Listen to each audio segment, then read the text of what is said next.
You're a disgrace to every veteran, Walter. Take a good look at yourself. Raymond Caldwell's voice thundered through Diners Haven in Willow Creek, Montana, sharp as a slap across the face. Walter Grayson sat there, unmoving. His wrinkled hands clutched the coffee mug tightly, his eyes locked on the wood grain of the table, tracing its ancient rings. His faded army jacket seemed to weigh heavy on his frail shoulders, as if it hid a story never told. No one in that small diner knew that this quiet man bore the Medal of Honor on his chest, the nation's highest military distinction, and a four-star general was about to walk in to lay bare the truth. Could a man mocked for his simple appearance bring an entire town to bow in reverence? Let's dive into this story, where pride collides with silent courage, and a secret shatters every scornful glance. You won't believe what awaits in Willow Creek. All right, my dear audience, brace yourselves for a story that'll leave you speechless. Take a second to hit that like button and subscribe, but only if you truly connect with what I'm sharing here, and drop a comment below to let me know where you're watching from and what time it is for you. It's always thrilling to see someone joining us from all corners of the world. Willow Creek, Montana, nestles amid endless grasslands, where the Bitterroot Mountains rise high, cradling the first light of dawn. Each morning, as the sun peeks over the horizon, Diners Haven, a small diner open since 1948, becomes the heartbeat of the town. Its dark wooden walls hang heavy with memories, faded photos of young men in uniform, radiant smiles before heading to war, solemn flag-raising ceremonies, and the distant gazes of those who returned from the flames. In the corner, by a fogged window, Walter Grayson, 78 years old, quietly appears at precisely 6:45 a.m. He sits there, still as a statue. His hand lifts a black coffee mug. His eyes, tinged with sorrow, gaze out at the empty street. An old notebook, its leather cover worn and torn, rests silently beside him, a quiet companion, holding words no one has ever read. Walter's army jacket, faded through countless harsh winters, hangs loosely on his frail shoulders. The fabric, threadbare to near transparency, seems to belong to a stronger man, a younger Walter, now just a memory. On the chest, a small patch, its colors bled into the weave, is nearly invisible. It's the emblem of the Medal of Honor, the highest military honor in America, awarded to those who dared place their lives before the line of death. But no one at Diners Haven notices. They don't see, or they choose not to see. To them, Walter is just an ordinary old man, a familiar shadow, like the morning light. In Walter's mind, war is a scar that never heals. Whenever someone carelessly mentions Afghanistan, the battles, the explosions, or the friends who never came back, his eyes freeze, as if time itself stops. A silent, profound pain grips his heart, squeezing it tight. He doesn't speak, never speaks. The stories of smoke and fire, of freezing desert nights, of the times he faced death, he locks deep within his chest, like a vow that cannot be broken. War took much from him, but it couldn't take his dignity, that faint but enduring light, shining through every slow gesture, every gentle nod as he enters the diner. Walter seeks no attention. He doesn't need it. Yet the Willow Creek community somehow senses something extraordinary in him. No one says it aloud, but they show it through small, simple acts, like a family caring for a loved one. Helen, the diner's owner with silver hair and a warm smile, ensures Walter's coffee never goes cold. She refills it without him asking, her hands swift but her eyes gentle, as if she understands more than he's ever said. Tommy, the grease-stained mechanic, always saves the best parking spot near the door for Walter when it rains, though he'd never admit it was intentional. These gestures, small but sincere, are like invisible threads tying Walter to the town, as if they know, deep down, that he's more than just an ordinary old man. Each morning, Walter's ritual never wavers. He slips off his jacket, hangs it carefully over the chair's back, as if it were a treasure. He opens his notebook, flips through its pages with the care of a jeweler, though no one knows what he writes. Perhaps memories, perhaps prayers, or perhaps it's just how he keeps his soul from drifting. He sips his coffee, small sips, as if tasting days long gone. Outside the window, Willow Creek stirs. Trucks rumble by, farmers trudge through early mist, and birdsong echoes faintly from afar. But in Walter's heart, another world whispers, a world of memories, of loss, and of things he chooses to bury. Diner's Haven is more than a diner. It's a temple of memories where soldiers like Walter find quiet solace. The photos on the walls, though faded, still tell tales of courage, of sacrifice, of Willow Creek's sons who left and those fortunate to return. Walter, with his old jacket and tattered notebook, is part of that story. He needs no gleaming medal to prove it. His presence, silent but steadfast, speaks volumes. And in Willow Creek, sometimes respect needs no words. 3 years ago, Raymond Caldwell strode into Willow Creek, Montana, like a cold wind sweeping through the Bitterroot Mountains, carrying an unshakable confidence. A man who believed he'd conquered the world. Once an Army major, he'd spent his career in tidy logistics offices in Germany, far from the chaos of battlefields. But in his mind, he was the epitome of veteran pride. Each morning, he marched into Diner's Haven, the town's heartbeat since 1948, in a flawless suit, his polished shoes gleaming like mirrors under the neon lights. To Raymond, appearance was everything, a badge of honor, proof of his self-proclaimed legacy. He sat at the counter, back straight as a ruler. His voice boomed across the small diner, recounting tales of reorganizing supply depots or persuading senior officers with his brilliant organization. Those stories, polished and rehearsed, rang with the rhythm of a man desperate to be heard, to be revered. But those stories lacked something vital. No grit, no scars, no trace of gunpowder's acrid sting or the bone-deep exhaustion of those who survived war. They were lifeless, like the offices he'd worked in, untouched by the brutal reality of combat. Raymond didn't notice the subtle glances from other patrons, farmers, mechanics, and veterans who knew the true cost of service. He was too consumed by his own narrative, too blinded by the shine of his glossy shoes.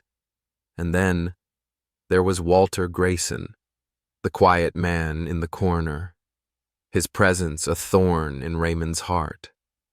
Walter with his faded army jacket, its fabric so thin it was nearly translucent, seemed to offend Raymond's sense of order.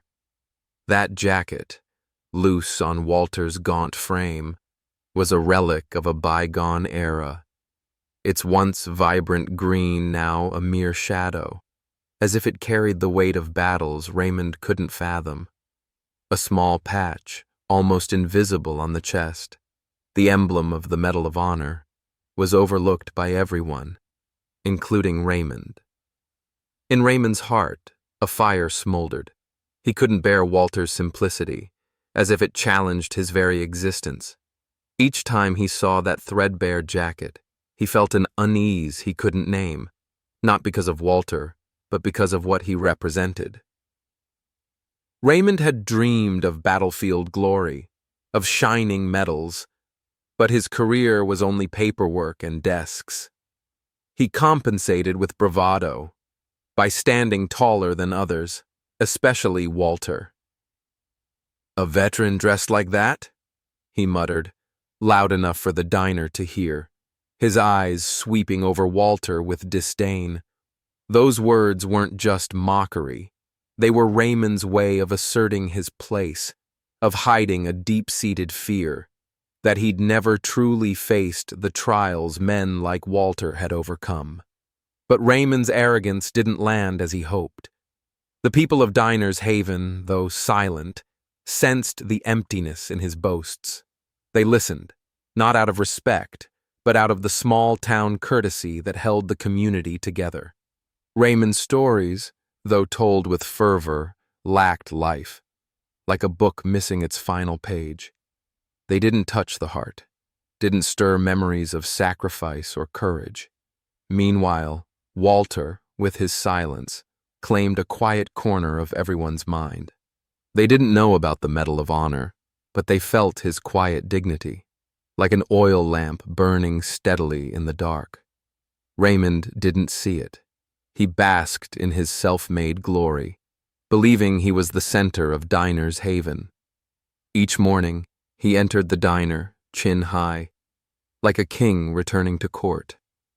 He shook out his coat, checked every crease in his suit, and launched into his monologue. But deep inside, a small voice whispered, one he tried to silence. Was he truly worthy of the pride he wore so boldly? Walter, with his old jacket and distant gaze, unwittingly became a mirror reflecting that doubt. And Raymond, though he wouldn't admit it, felt a painful truth. He stood before a man whose greatness needed no proclamation. Each morning, Diners Haven, the warm wooden heart of Willow Creek, becomes an unwilling arena for a war without gunfire. In one corner, Walter Grayson, with his threadbare army jacket, sits silently, like a mountain enduring the wind's erosion. Across from him, Raymond Caldwell, in a pristine suit, his voice booming, as if to drown out all other sounds. Their conflict doesn't erupt in fists. It cuts sharp through taunts, each word a dagger thrust into the diner's stifling air.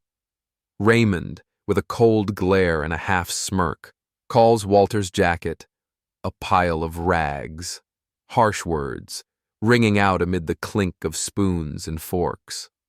"A veteran dressed like this?" he sneers, loud enough for the whole diner to hear, as if Walter's simplicity were a sin against military honor. Each phrase is a stone hurled at Walter's quiet pride, yet he doesn't respond.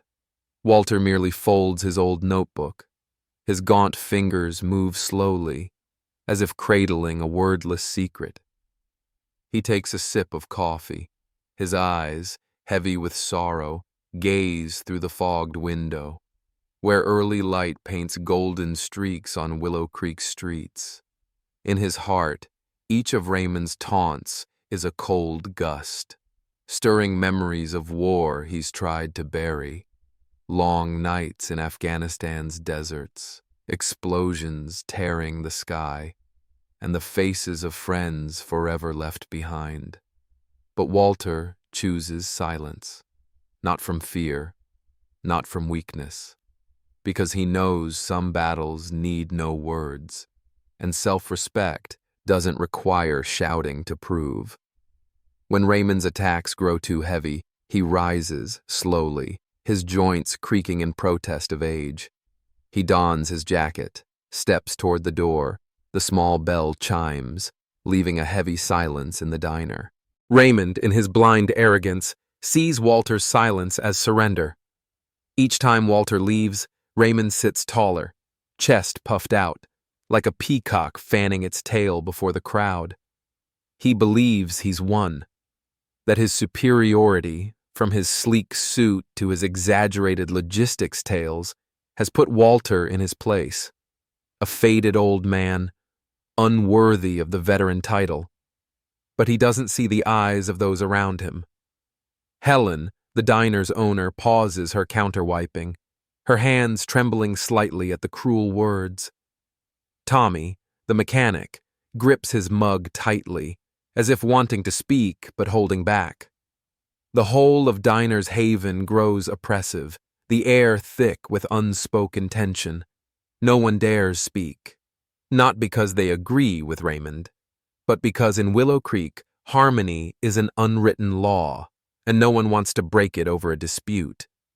Yet in quiet moments, when Raymond isn't there to boast, stories of Walter begin to whisper among the patrons. They murmur about the time he leapt into an icy river, defying his age, to save a child swept away by the current, then slipped away before anyone could thank him. They speak of the fresh flowers he places at the Veterans Memorial each week, paid for with his meager pension, a ceaseless tribute to fallen soldiers. These acts, small but steadfast, are like stones stacked in the hearts of the townsfolk, building an image of Walter that Raymond never sees, a man carrying greatness without needing a gleaming medal. Helen knows. Tommy knows. The whole town somehow feels it. But they stay silent, letting Walter remain himself, a quiet figure, enduring as the hills beyond.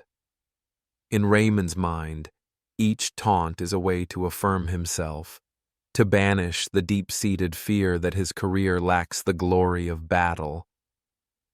But he doesn't know he's facing a man scarred by real wars. Walter, with his silence, is a closed book, each page holding stories Raymond can't imagine. The stones Walter stacks, through kindness, through silent sacrifice, await a moment to tumble, to reveal a truth that will shake Willow Creek. And that moment, though not yet here, draws quietly nearer. Dear audience, take a moment to relax or grab a glass of water, then listen on for the story's surprising twists ahead. And let me know in the comments where you're watching from, and what time it is for you. It's always exciting to see someone join us from all corners of the world. Comment 1. If you find this story gripping, so we can keep bringing you more tales that captivate. On November 11th, Willow Creek's town square glowed with red, white, and blue. American flags fluttered in the crisp autumn breeze, whispering gratitude. Before the Veterans Memorial, where tall pines stood sentinel, a small wooden stage rose, simple yet solemn. The air brimmed with reverence, laced with the quiet pride of a small town that never forgot its fallen. Walter Grayson arrived early, silent as a ghost. He chose the last row, the most hidden corner, where sunlight barely slipped through the leaves, as if he wished to melt into the shadows, unseen by the crowd. His tattered army jacket clung to his gaunt frame. His hands, trembling with age, gripped an old notebook, a constant companion, holding memories he never shared. In Walter's heart, Veterans Day wasn't for self-glory. It was a day to remember, to ache, to pray for friends lost in Afghanistan's smoke and fire. He sat there, eyes distant, gazing at an invisible battlefield only he could see. Raymond Caldwell, in stark contrast, strutted through the square like a general in court. His officer's uniform, ironed to perfection, gleamed under the sun. Each step radiated arrogant confidence. He shook hands with the crowd, his smile wide but cold, as if he were the ceremony's centerpiece. In Raymond's mind, this day belonged to him, a chance to cement the flawless veteran image he'd crafted. He didn't see Walter, or rather, didn't want to. That quiet man in the far corner, with his faded jacket, was a reminder of something Raymond dared not face, the humility of those who truly walk the line between life and death. The ceremony began with the mayor's speech. His voice rose and fell, speaking of sacrifice and Willow Creek's lost sons. The high school band, in red and blue uniforms, played the national anthem with passion, a few off-key notes adding raw, heartfelt charm. The crowd listened. Some wiped tears quickly. Others bowed their heads in memory. Then General Eleanor Whitaker, a four-star veteran of Iraq, took the stage. Her presence commanded respect. Silver hair peeked from her military cap, but her eyes, sharp as steel, could pierce any secret. She scanned the crowd, past the town's familiar faces, and then paused. In the last row, Walter Grayson sat, nearly invisible. It wasn't his worn jacket that caught her. It was the small patch on his chest, a faint emblem, almost woven into the fabric. But to her, it blazed like a torch. The Medal of Honor, the highest honor, reserved for acts of courage beyond all limits. Her heart pounded. She set aside her prepared speech, the pages folded neatly in her hand. With wordless resolve, she stepped off the stage. Her military boots struck the ground in steady, deliberate beats. The crowd stirred, curious, but hushed. She walked toward Walter, each step pulling the square along with her. "Ladies and gentlemen," her voice rang out, clear, powerful, slicing through the air. "We stand in the presence of a Medal of Honor recipient." The square froze, as if time itself halted. Raymond, poised to step forward, stopped dead. His smile hardened on his face. He felt the ground shift beneath him, not from the breeze, but from the truth laid bare. Walter? That quiet man? A hero? General Whitaker stood before Walter. Her eyes shone with profound respect. She raised her hand in a salute, slow, solemn, as if honoring an equal. Walter looked up, a flicker of surprise in his eyes, but still calm, like an autumn river. He hadn't sought this moment, yet it had come. One by one, the square rose. Elders, children, all. They saluted. No command needed, like a wave of reverence spreading. Even those unaware of the medal's weight followed, swept by the moment's power. Walter, still seated, gave a slight nod, a simple gesture, carrying a lifetime of sacrifice. But that moment, like an earthquake, shook the hearts of Willow Creek, leaving a truth that could not be erased. True courage needs no fanfare. That night, in Raymond Caldwell's small home, darkness seemed to swallow every trace of light. He lay there, eyes wide open, staring at the ceiling, unable to sleep. General Eleanor Whitaker's words echoed in his mind, sharp as a blade. Medal of Honor. Those words pierced his heart, unleashing a storm of emotions he'd buried for years. Walter Grayson, the simple man with the tattered jacket. A hero? How could it be? Raymond clutched the blanket tightly, as if to choke the truth rising within him. The image of Walter, silent in the back row of the square, his calm gaze as the town rose to salute, burned vividly in his mind. It wasn't just recognition. It was a silent accusation against his arrogance. In Raymond's mind, a battle raged. He'd built his entire life on the image of a perfect major, crisp suits, gleaming shoes, and logistics stories inflated into feats of valor. Every boast, every scornful glance he cast at Walter was a shield to hide a deep-seated fear that his career lacked the glory of battle. But now, the truth about Walter was a mirror, exposing his emptiness. His chest felt heavy. as if the proud self-respect that once defined him was crumbling into fragments. The taunts he'd hurled, pile of rags, unworthy, now haunted him, each one a hammer blow to his conscience. The next morning, at Diners Haven, Raymond sat quietly at the counter, no trace of his usual swagger. He didn't speak, didn't boast. His hands, once smoothing his suit's creases, now gripped a cold coffee mug. He listened, truly listened for the first time, to stories about Walter he'd previously ignored. Helen, the diner's owner, spoke of how Walter used his meager pension to buy books for the Veterans Memorial Library, her voice soft but proud. Tommy, the mechanic, mentioned Walter quietly repairing a war widow's roof, asking for no thanks. Each story struck Raymond's heart, melting the arrogant shell he'd built. He realized Walter wasn't just a war hero. He was a man who lived for others, each small act a flame warming all of Willow Creek. But the deepest pain wasn't what he learned about Walter. It was what he saw in himself. Every mocking word, every dismissive glance he'd aimed at Walter, now appeared as scars on his conscience.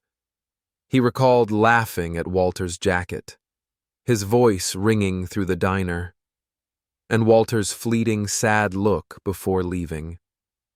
Back then, he thought he'd won. Now, he knew he'd lost. Lost to his own self-respect. The arrogance that once armored him was now a burden, crushing him breathless.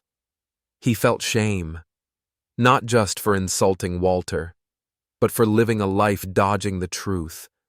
That courage lies not in suits or grandiose tales, but in silent sacrifice. His self-respect shattered, but in its ashes, a new path emerged. Raymond saw he couldn't keep living with a false ego. He had to face his mistakes, not to justify them, but to atone. The thought of finding Walter sparked, not to beg forgiveness, he knew he wasn't worthy, but to stand before him, to admit his own smallness.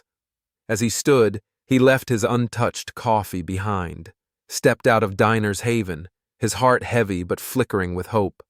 Walter, the man he once scorned, was now a lighthouse guiding him through his own fog. And in that moment, Raymond felt a simple yet powerful truth. Sometimes, awakening begins with the pain of truth, and humility is the first step to becoming a better man. Raymond drove to the Veterans Memorial, a gray stone building at the heart of Willow Creek Square, where plaques bearing the names of fallen heroes glimmered under the sunlight. Walter was there, kneeling before a wall of photographs, gently wiping each frame of young soldiers forever frozen in time. Raymond stepped inside, his once gleaming shoes now dusted with the road's grit. He drew a deep breath, his voice trembling. "Walter, I was wrong. I'm not worthy to stand before you." Walter paused, his gaze meeting Raymond's, free of judgment. He handed Raymond a clean cloth. "Start over there," he said simply. The two men worked side by side, polishing the photos, arranging the books. No further apologies were spoken, but the silence between them carried the weight of forgiveness. The story closes with a lesson. Humility can transform hearts, and the greatest heroes need no medals to prove their worth. Thank you for joining us. Don't forget to let me know in the comments where you're watching from, and what time it is for you. It's always exciting to see someone join us from all corners of the world. Comment 1 if you loved this story, so we can keep bringing you more tales that inspire.